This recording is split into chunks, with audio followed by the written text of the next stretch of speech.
Bolam. Assalomu alaykum ona. Yaxshi kelyapsanmi? Rosa shashlik hidi keldi ya. Ha, bolalar bilan futbol ko'rib o'sha yerda shashlik yegan edik. Menga ham ikkita shashlik olmabsan deb bolam. O'ylab gapiryapsizmi? Bolalarning oldida onamga ham shashlik olib olishim kerak deb qanaqa betaman, ha? Yegim kelgan edi. Bolam.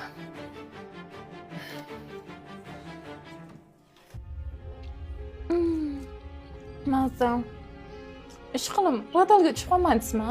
Sağ qoldi. Bilib qolishlariga. Nuqul sizni poylab o'tirarlar. Nima olib kelar ekan deb.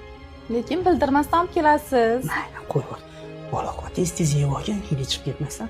Bilasan-ku, sal yaxshi ko'r. Voy hozir.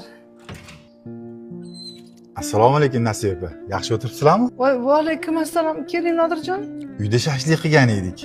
Bir devor qo'shnimiz. Hidi chiqqan bo'lsa, yegis kelgandir deb shashlik olib chiqdim sizga ham. Voy odamni hijolat qildingiz. Rahmat bolam. Umringiz uzoq bo'lsin. Rahmat. Chiqinglar. Ha. Kim ekan ona? Qo'shni Nodir akang endi shashlik olib chiqibdi. Kelinni ham chaqir issiqda yeb olaylik. Nimaga har doim sizga ovqat olib chiqiladi? Chunki shashlik olib boradigan, duo qiladigan onasi yo'q.